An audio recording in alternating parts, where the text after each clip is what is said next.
Michael get up and say a few words on behalf of the university. So, Michael, without further ado, Coach Mike Kelly, come on up.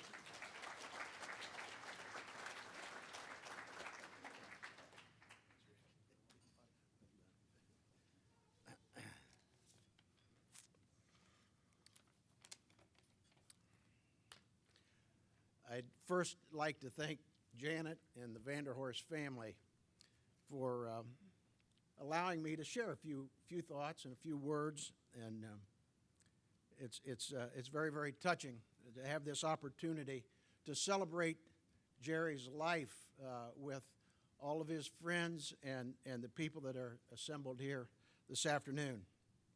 Jerry Vanderhorst touched each one of us, and each one of us has a Jerry Vanderhorst story or two.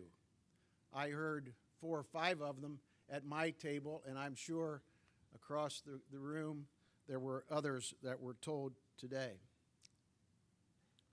Most of us are aware, as Rick stated and Brother Ray stated, his deep love and commitment to the University of Dayton, specifically his Catholic faith and his University of Dayton athletics and football. A student athlete, an alum, a fan, a Board of Trustees member, a Hall of Fame member, and a financial supporter. A very dear friend, and as Rick said, a mentor to many of us. Jerry loved a good meal, and he loved to tell the stories at that meal. Very seldom did you ever get a chance to tell your story. And that was okay. I remember the last time that Tim and I were down with Janet and Jerry having dinner at a beautiful restaurant. Jerry started to tell the story. Janet reached over and pinched me, and she said, "Repeat, repeat." She just kept smiling, and I thought, wow, isn't that special? I'd like to share with you a couple of my Jerry Vanderhorst stories. A common phrase heard around our athletic offices over the years when it came to discussing ticket sales and promotions was the Vanderhorst model. Many of you know what I'm talking about. I heard the model 5 minutes ago right over there with his son. Just yesterday, Tim Wobbler, our Vice President and Director of Athletics, shared the Vanderhorst model with our management team on a working retreat, the same one. A number of us saw this model in action probably 25 years ago for the first time, at least the first time I had seen it. Our football season ticket sales was lagging. It needed a boost. Jerry took the bull by the horns. And we all know when Jerry takes charge, don't get in his way.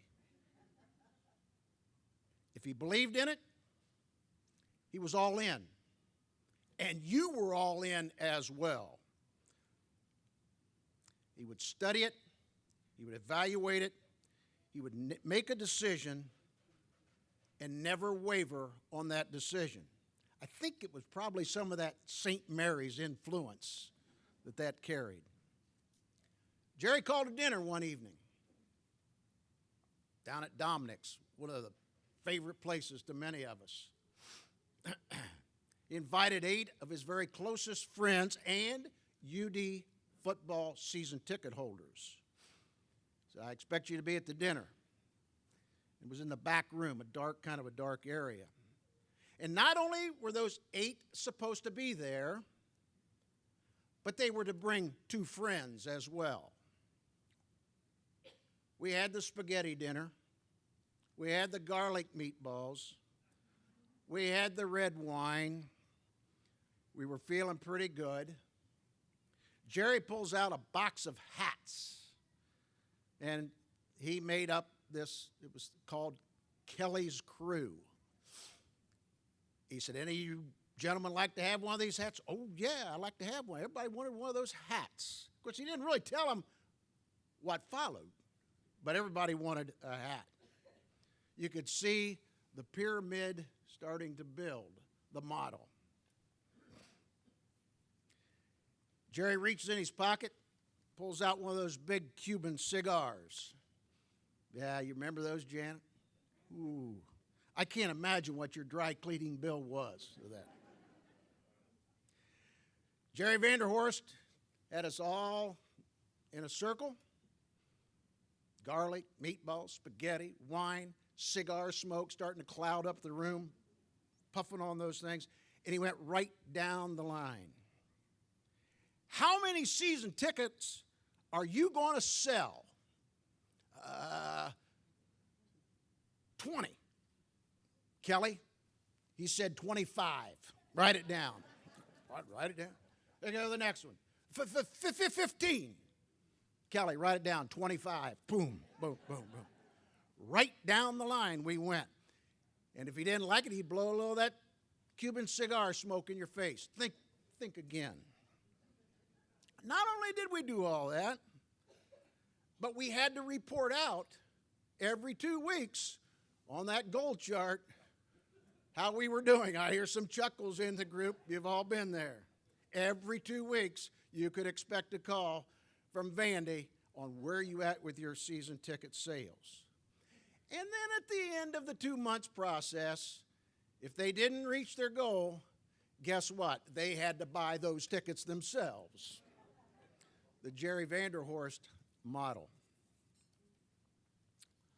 Many of you have been to Jerry and Janet's homes. They had a beautiful home, and still, I think they still own it in West Kettering. Beautiful place. Beautiful grounds, woods, decks all around it, flower gardens. I know Janet misses that. I know she enjoys Florida in the winter, but I know she enjoyed that home. Jerry and Janet were getting along to where it was getting very difficult to maintain those grounds in the summer. And they both loved their flowers. So Jerry came to me and Janet came to me and said, would it be possible to maybe hire one of your football players that's going to stay here in the summer as a yard boy for the summer? I said, certainly. We're always looking for employment for our football players. As it moved along, it became the job to get if you were a football player. One of the gentlemen right here, Brian Tracy, who's dear friends with Janet and Jerry and attended their weddings, and Meredith, just the relationship's been unbelievable. Brian was able to hang on to that job for 2 summers. Now, I never asked many questions. Compliance was just kind of starting. So I didn't really ask much, but I did know that Jerry and Janet were paying probably $1 or $2 above the going rate for a yard boy.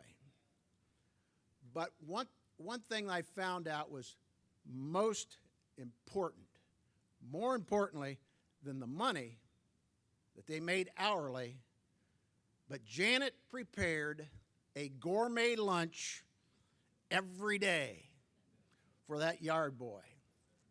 And Brian told me, Janet, he'd learned to play that out. You'd ring the bell at 11:30, drop the flowers, drop the weeds, come on in. And he asked enough questions and got Jerry talking. That might go to 1:30, 11:30 to 1:30.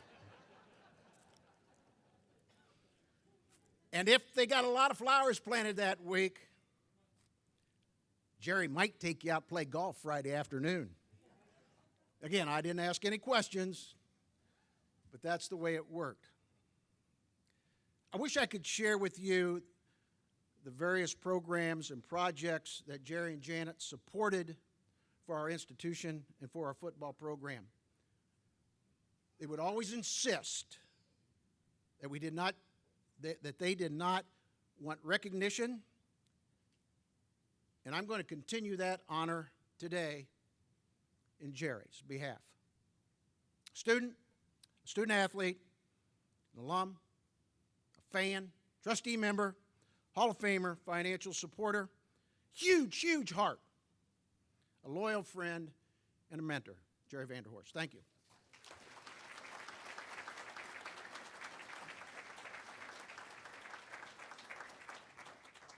Mike, thanks so much.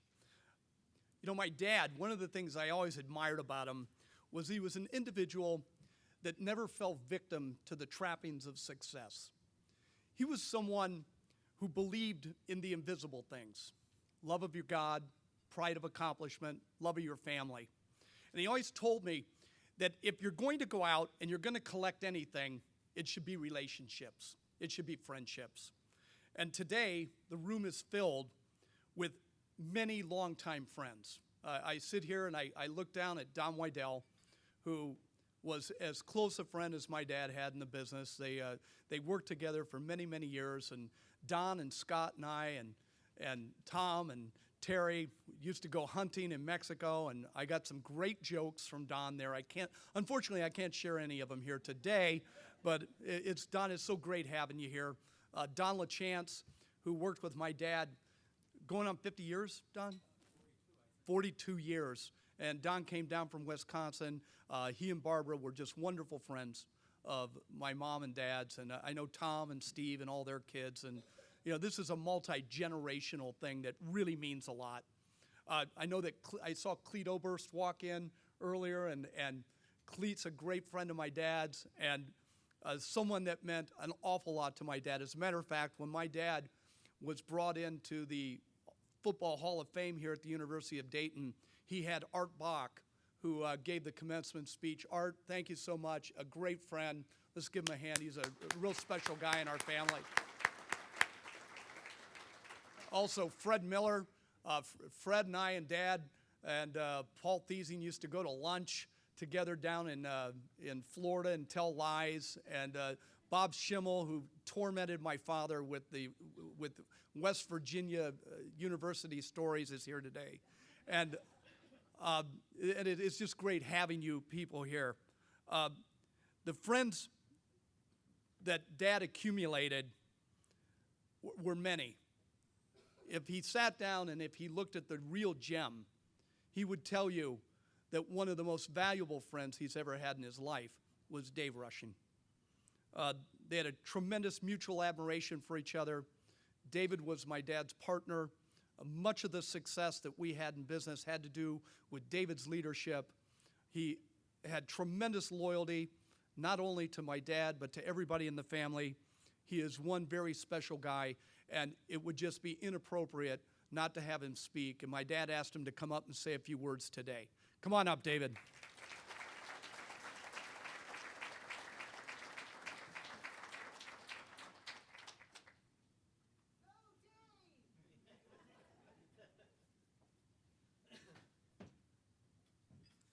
Well, this is wonderful. And to back up Mike Kelly's story, I have to tell you, Bob Schimmel back there was a leading Kelly's Crew salesman.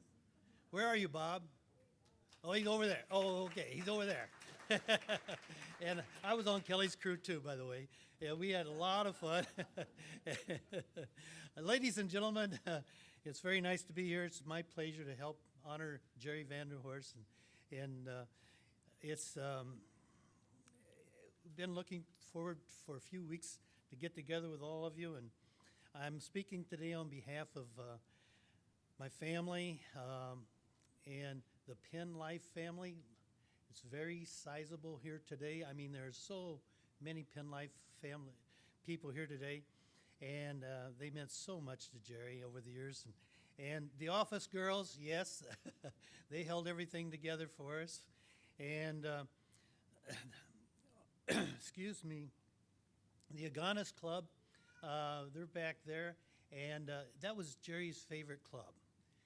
He loved Mondays because we have meetings on Mondays. We have special meetings on some evenings throughout the year with special speakers.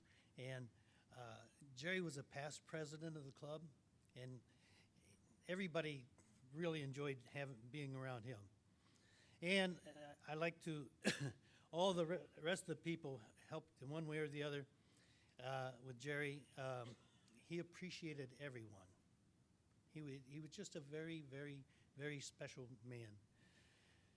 How it all started with Jerry and I in 1961 or 62, I'm not sure, but in another company, we had a big meeting up in Dubuque, Iowa, and it was my first manager's meeting with the other company, and I was a rookie, and I was nervous and scared to death, and and that sort of thing. And they had 4 speakers at that big function and big meeting, and Jerry Vanderhorst was one of those speakers. And I have to tell you, he made a big imprint that day. Everybody, it was really, really something. He got my attraction.